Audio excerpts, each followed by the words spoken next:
Take a deep breath in and let it out, slowly. Let your shoulders drop. Allow your mind to completely rest after a long, exhausting day in the world outside. Have you ever noticed that sometimes our lives feel so heavy? Not because of the storms raging around us, but because our minds are just holding on to too much. Every day, we flood our brains with thousands of pieces of information. We carry around invisible piles of judgment, old emotional baggage, and an ego that constantly demands to prove itself right. Right now, your mind might feel like a room packed so tightly with old furniture that there isn't a single inch left for peace to breathe. The Buddha once taught that the root of peace lies in emptiness. When your heart is too full, even the most beautiful blessings cannot find a way in. Tonight, I invite you to listen to a classic Zen story about a full cup of tea, a gentle lesson that will show you how to declutter and empty your soul so you can rediscover the stillness that has always been yours. A long time ago, in an ancient temple nestled quietly on a misty mountain peak, there lived a wise Zen master. He was widely known for his profound compassion and deep understanding of human nature. One day, a famous scholar came to visit the master to inquire about Zen. This scholar was a man of great learning, highly educated, well-read, and a master of countless books. From the moment he sat down, he could not stop talking. He spoke endlessly about the knowledge he had accumulated, the theories he had mastered, and his own deep life experiences.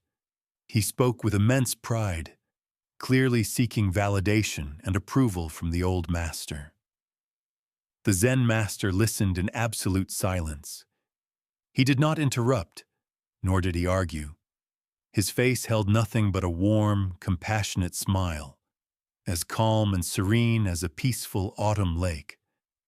After listening for a long time, the master gently stood up, lit a small charcoal fire, and began to boil water. Once the water was ready, he prepared a pot of fragrant tea. The master placed a completely empty cup in front of the scholar. He raised the teapot and began pouring the warm, amber liquid. The tea rose to the halfway mark. Then it neared the brim. Yet the scholar kept talking over it, passionately rambling about his own perspectives. But then, the cup filled all the way to the very edge, and the Zen master did not stop. He kept pouring, his hands steady, his mind completely focused. The tea began to overflow. It spilled over the rim, rushing across the wooden table, dripping onto the floor, sending up clouds of fragrant steam. Seeing this, the scholar abruptly stopped talking. Shocked and startled, he cried out, "Master, stop! The cup is completely full! No more will go in!" Only then did the Zen master gently set the teapot down. He raised his compassionate eyes, looked directly at the scholar, and said softly, "Like this cup, your mind is overflowing with your own opinions, your own knowledge, and your own ego." He smiled gently and continued, "If you do not first empty your cup, how can I offer you the taste of awakening?" That overflowing cup of tea from the ancient story isn't far away at all. It is the perfect, living metaphor for the modern mind. We live in a world that glorifies hustle and measures intelligence by how much information we hoard. We read more, we stream more, and we constantly pack our heads with endless data, theories, and other people's opinions. We believe that knowing more makes us safer, smarter, and more secure. But there is a heartbreaking paradox of our time that the Buddha pointed out long ago. We do not suffer because we know too little. We suffer because we know too much, but understand too little. Our knowledge is just an accumulation of external noise. It is not true wisdom. It is not the sacred stillness that comes from within. When the cup of your mind is completely full, when the water of arrogant knowledge and past experiences rises to the very brim, you accidentally close the only door to genuine peace. You leave no room for freedom, and you leave no space to receive the beautiful lessons that life is trying to hand you. Let's sit together, quiet our hearts, and look deeply into the three subtle wounds that an overflowing mind inflicts upon our lives every single day. Our ego, or the self-concept, has a deep, primal fear of emptiness and of being wrong. It genuinely believes that if it admits, "I don't know," or "I made a mistake," it will lose its value and be destroyed. So it keeps the cup of the mind tightly packed with arrogance. You walk into the world ready for a fight. On social media, in meetings, or even at the dinner table, the second someone voices an opinion that contradicts your beliefs, your full cup immediately splashes out in anger and self-defense. You dive into heated arguments, using every bit of logic and knowledge you have to crush the other person, just to prove that their view is ignorant and yours is the ultimate truth. But ask yourself honestly, after an argument where you claim victory and the other person falls silent, is your heart truly at peace? Or do you just feel a temporary rush of ego validation, followed by a hollow, draining loneliness? The Buddha taught, "Victory breeds hatred, for the conquered is unhappy. He who has given up both victory and defeat is contented, happy, and at peace." True wisdom in Zen does not mean having the intellectual power to win every debate. A truly wise soul is one who knows how to keep their cup empty. They understand that what they know is just a handful of leaves in their palm, while what they don't know is as vast as the entire forest. When you keep your cup empty, you look at life through the eyes of curiosity and grace. You understand that everyone holds a different cup with a different amount of water, shaped by their own life experiences and conditioning. Instead of getting angry when they are wrong, you smile with empathy. Instead of arguing to prove how smart you are, you listen in silence to see what you can learn. That is the true beauty of awakening. That is the ultimate strength of a soul that has learned the art of letting go.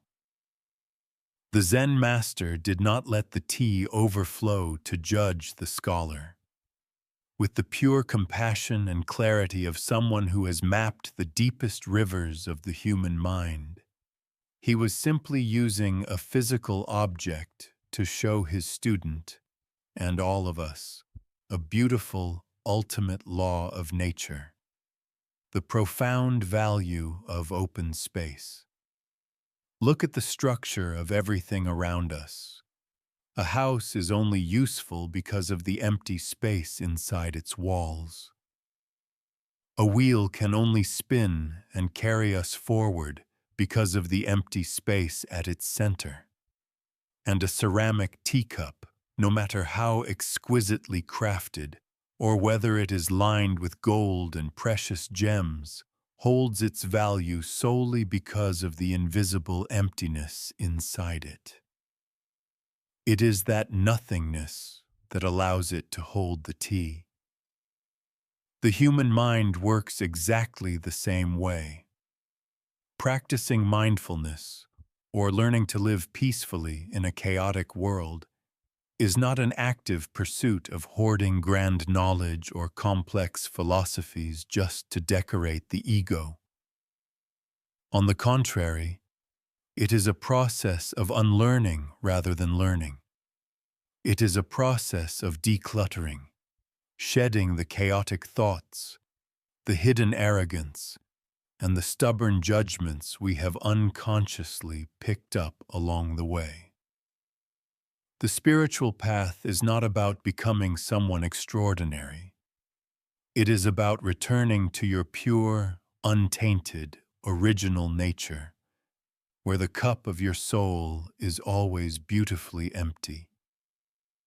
Emptying the mind is an art of living that is profoundly simple, yet it holds the power to completely transform your reality. To empty your mind when listening to someone, it means you consciously lay down the shield of your know-it-all ego. You put away the magnifying glass of judgment. You receive their story with a pure, open heart, like a valley welcoming a fresh breeze without a single ripple of resistance. In that moment, you are not just understanding them, you are giving them the rarest luxury on earth, the undivided presence of compassion.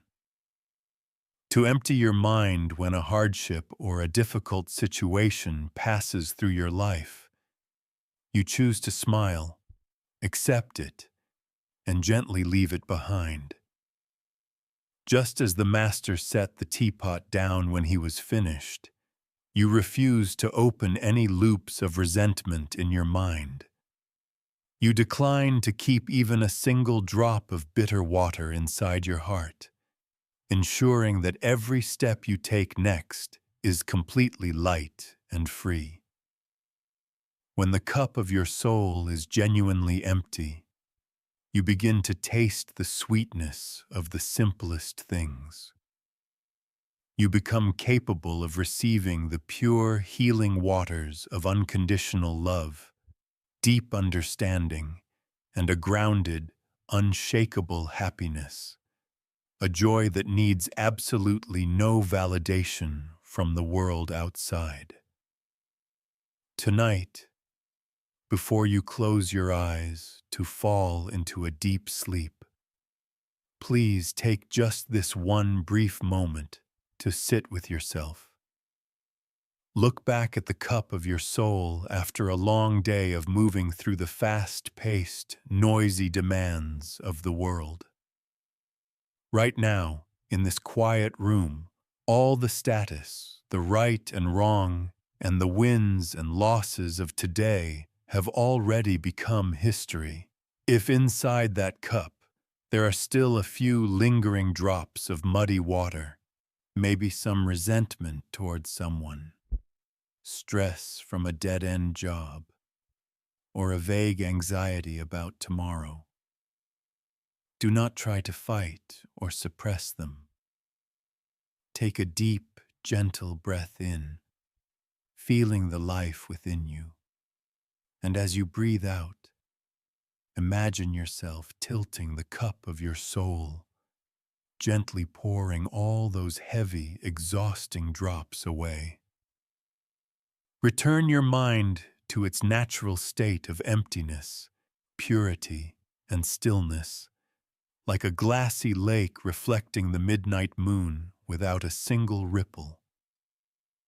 If you want to join me in cultivating an empty cup starting today, learning to lower the ego so we can walk through life with grace and understanding, leave a comment below with just 2 words: empty cup.